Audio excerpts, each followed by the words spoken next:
So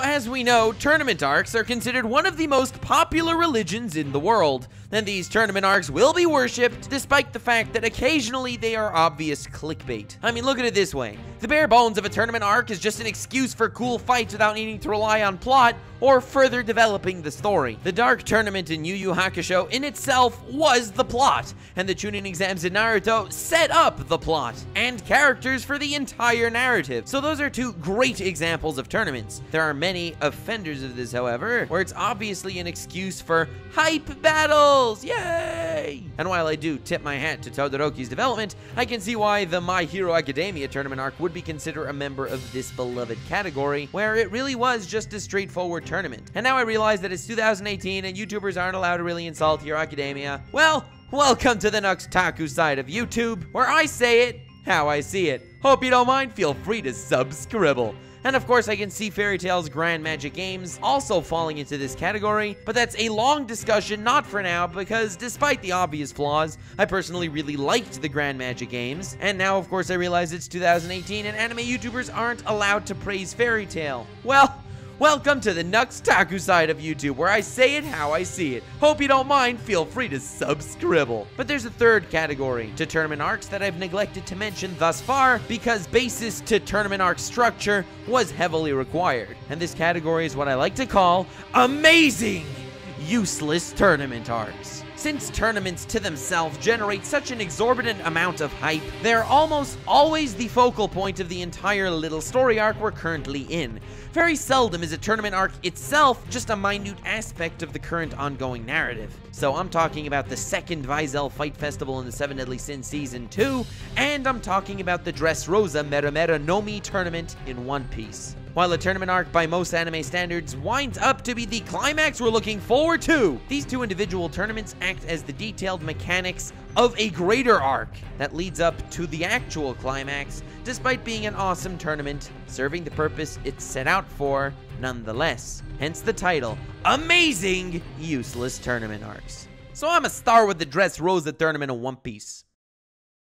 The Dressrosa arc altogether was an extremely long arc. And to add insult to injury, the anime adaptation has more episodes than the manga has chapters. To put that into context, an average episode should be adapting about 2 chapters. So if you've watched the anime, take note that it should be half the length. But as someone who reads One Piece in the manga, Dressrosa was one of my favorite arcs in the entire series, because of how many setups in the past finally came to fruition in Dressrosa. We got the defeat of Doflamingo, whose presence has been manipulating things behind the scenes for the past few hundred chapters since the dawn of the Warlords. We finally get some form of closure on Law's story, and Law happens to be basically the most badass character in the series. I mean, of course, aside from Zoro, because Zoro best boy. And of course, we got a tournament arc. Wait, what? Yeah, unlike Law and Doflamingo, which were things we expected to wrap up here, the tournament arc was a completely unexpected development, and it was a sexy one. Luffy found himself in a tournament where he could not reveal his Devil Fruit powers, or that in turn would reveal his identity, essentially because he's in enemy territory. So fighting with one arm behind his back against a large group of opponents we've never seen or even heard of before, it was seemingly a completely pitiful tournament that had no purpose other than to draw out the arc to be even longer than it was. This tournament was something One Piece sorely needed though, whether you like it or not, because it resulted in Luffy's grand fleet by the end of Dressrosa, and he needed those numbers behind him dearly, especially if he wants to be recognized as an emperor. But even more importantly is who those numbers are. Cavendish and Bartolomeo are amazing characters by their own right who very well may get their own analysis one day, and the rest of the allies Luffy makes, even the ones that do not directly join his fleet, are indebted to him. It's these debts that he's slowly amassing throughout the different governments in the world that puts him another level higher than any other pirate alive. Every big battle he takes further increases his harem of fans, because when he gets into a serious battle, it's due to his own twisted sense of morality that's being challenged here. These debts he's amassing are integral throughout the story on a narrative level to show off where Luffy actually stands philosophically, and as far as if he's a good guy or a bad guy.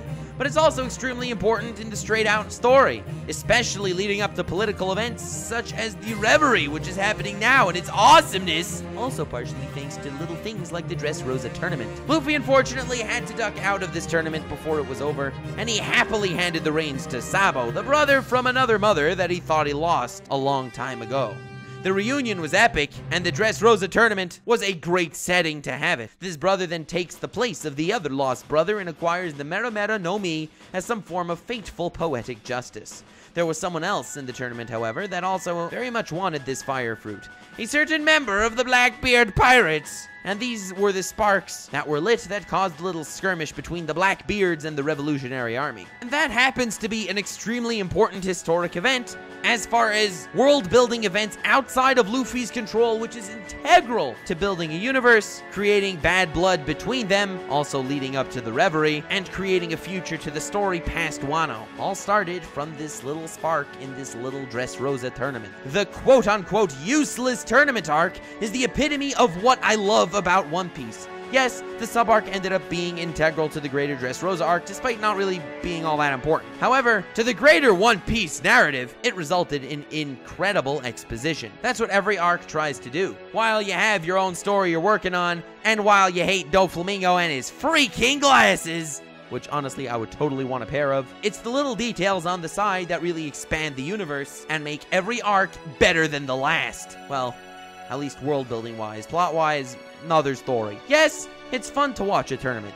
Yes, when it seems unnecessarily contrived, it almost feels like filler clickbait, but not every tournament needs to be a climax, because this seemingly useless tournament arc was amazing as far as the setup it caused, and that's why it's an amazing useless tournament. The second useless amazing tournament I wanted to talk about was the second Vizel Fight Festival in the Seven Deadly Sins. While I considered the One Piece useless amazing tournament amazing because of how it set up so many future crucial events in the far distance, the Seven Deadly Sins takes a different stance with the Vizel Fight Festival entirely. First and foremost, the whole festival is 2 freaking episodes long, rather than the few dozen long Corrida Coliseum in One Piece. Yet, in these meager 2 episodes, it managed to be the first time since the series began that all the 7 deadly sins are in one place at one time, and it's the first time we're seeing all of the 10 commandments in battle together. Well, the 9 remaining commandments. It's a pivotal moment in the series despite how contrived and useless it seems, but despite that, I personally loved it, and here's why. The tournament was ingeniously set up by Lord Twigo, mastermind of the 9 realms, as tag battles for the sole purpose of a little something we like to call here in the anime community character development. Within each 2-man cell, we have another little something that we like to call character interactions. Something that the 7 deadly sins aces like almost no other anime. That being said, only a few interactions are really crucial here, and the rest would be pointless wastes of time. I don't give a schnizzle if Gilthunder makes friends with Wilthunder. I want to see Meliodas and Ban, which is why the tournament is of course cut short in middle for max effectiveness, time-wise and entertainment-wise. Allow me to elaborate, if you don't mind. The first tag team was between the 2 waifus. In the blue corner, we have the busty princess that doesn't mind getting fondled. A worthy ability indeed. And in the red corner, we have an elf lolly, but she has the cliche anime ability of being over 18 despite looking 12. Quite the adversary indeed. The reasoning for this fight was obvious, and it's basically how I made it sound. They had to show off their ultimate waifu abilities, so their respective husbandos could get their spotlight shown in full, and it was. Now I'm gonna be completely honest here. Now that we're already 3/4 done the video, but one of my slightly ulterior motives in making this video was talking about the Meliodas and Ban tag battle against the Demon Pelicans of Doom. Oh no, the Demon Pelicans of Doom. This is a fight that makes me truly proud on so many levels. Firstly, I'm super proud of the anime that definitely needed a way to introduce Meliodas' new harnessed power in such a definitive way, by taking down both opponents without even realizing they were winning that battle. And while doing so, maintaining the precious Meliodas and Ban character interactions, fighting over best girl, while still being best buds. This is a crucial moment, because since the end of Season 1, where Ban was in a position where he tried to kill Meliodas for whatever reason, he's been feeling pretty rather shit about himself and avoiding the captain at all costs. This is makeup time, fam! And I'll mention it again, Ban and Meliodas have the best chemistry in all of anime. Well, aside from maybe Shizuo and Orihara from Durarara, and Shinji and unconscious Asuka from Evangelion. Maybe not that last one. Moving on.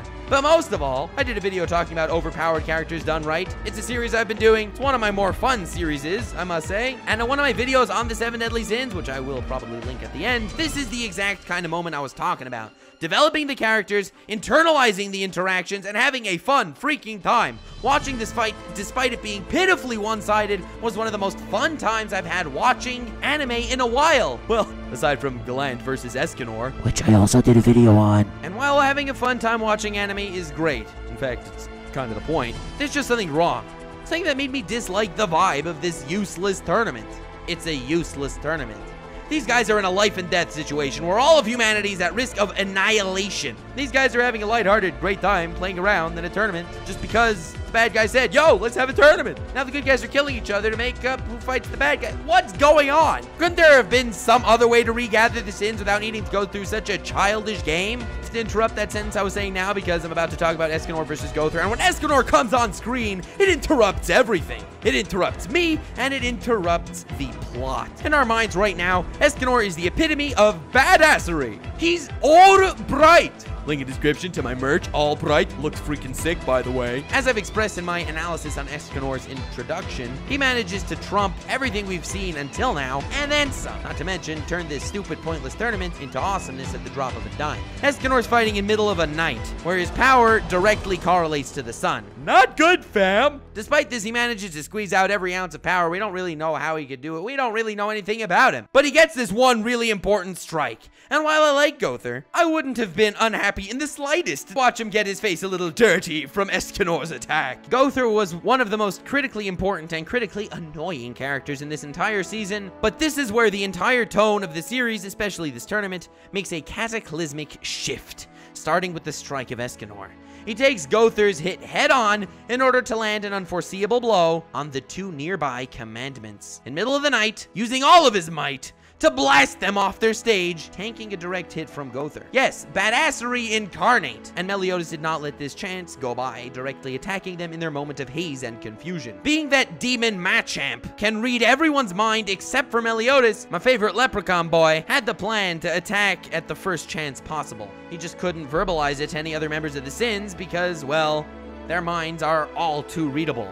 Furthermore, with Escanor giving off such a weak-willed aura, no one would even slightly expect he would turn out to have the most powerful strike in the entirety of the 7 Deadly fam. So this moment was cashed in on and then some. All the goofy moments we've been seeing in the tournament were a ruse, so this unpredicted attack can be all the more successful. So retroactively, the tournament was awesome. We then wind up with an incredibly satisfying fight of Meliodas destroying two of the demon bimbos simultaneously, worse than I destroyed Yo Mom's asshole. Yeah, sorry, I was getting a little too into it.